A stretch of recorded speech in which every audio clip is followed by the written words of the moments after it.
भाइयों और बहनों, आज मैं आपको एक बड़ी ही अनोखी घटना सुनाने वाला हूँ। यह घटना कोई परियों की कहानी नहीं है, बल्कि इतिहास में घट चुकी है। जगह है सीनाई का रेगिस्तान। चारों तरफ बस रेत ही रेत, तेज धूप, पानी का नामो निशान नहीं, और लाखों इस्राएली लोग मिस्र से निकलकर यहाँ भटक रहे थे। सोचो जरा, अगर आज हमें गांव में बिजली चली जाए और राशन देर से मिले तो हम परेशान हो जाते हैं।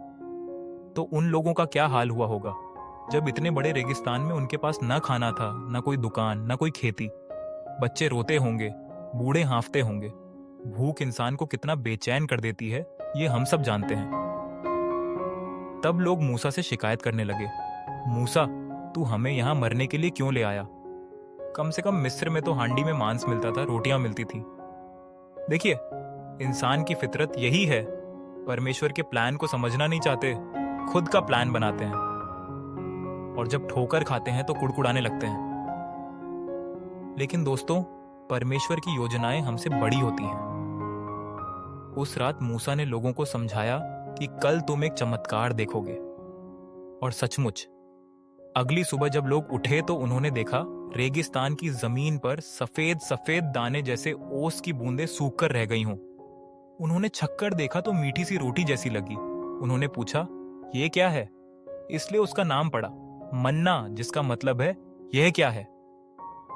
यहां बहुत बड़ा चमत्कार था कि लाखों लोगों को रोज इतना मन्ना मिला कि सबका पेट भर जाए। और जैसे ही छठे दिन लोग ज्यादा बटोरते, वह सातवें दिन तक बचा रहता। यह कोई साधारण प्राकृतिक घटना नहीं थी, यह परमेश्वर की रोज की देखभाल थी।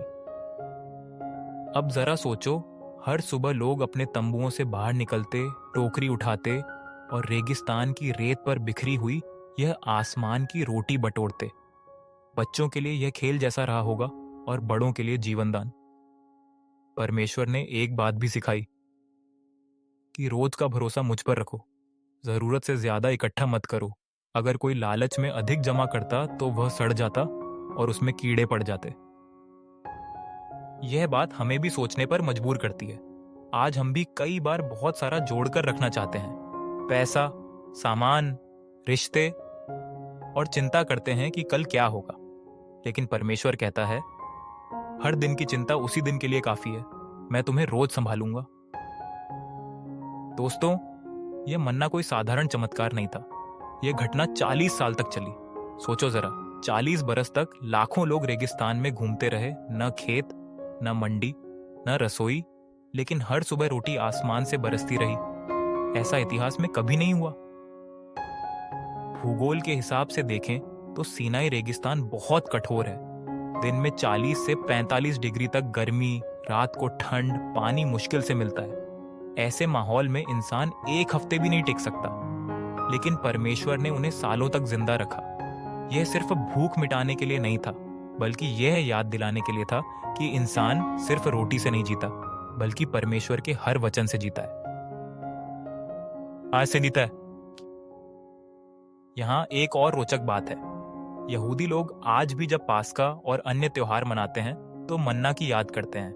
उनके लिए यह सिर्फ भूख मिटाने वाला दाना नहीं था, यह उनकी पहचान था कि उनका परमेश्वर हर परिस्थिति में उनके साथ है। अब एक सवाल उठता है, परमेश्वर ने उन्हें रोज रोज नया मन्ना क्यों दिया? वह तो चाहे तो एक बार में साल भर का दे देता, लेकिन शायद वह चाहता था कि लोग हर सुबह उसकी ओर देखें, उसके ऊपर भरोसा करना सीखें। और यही संदेश हम सबके लिए है। मेरे प्यारे भाई बहन, जब तुम्हें लगे कि अब रास्ता बंद हो गया है, अब कहीं से मदद नहीं मिलेगी, तब याद रखना, परमेश्वर वहां से मदद भेज सकता है जहां से तुमने कभी सोचा भी ना हो। रेगिस्तान में रोटी, चट्टान से पानी, और समुद्र में सूखा रास्ता, यही हमारे परमेश्वर की पहचान है। आज हम भी अपने अपने रेगिस्तान से गुजरते हैं। कभी बीमारी का रेगिस्तान, कभी बेरोजगारी का, कभी रिश्तों का, और हम भी शिकायत कर बैठते हैं, कहा था। लेकिन परमेश्वर वही है जिसने इस्राएलियों को रोज का मन्ना दिया। वह आज भी हमारे लिए रोज रोज नया रास्ता बनाता है। ये कहानी सुनते सुनते आप समझ गए होंगे कि ये कोई बच्चों की दास्तान नहीं, बल्कि एक ऐतिहासिक चमत्कार है जो आज भी हमें सीख देता है। इसलिए भाई, जब अगली बार आपको लगे कि आपकी झोली खाली है, तो आसमान की ओर देखना और याद करना, परमेश्वर अब भी मन्ना बरसाने वाला परमेश्वर है।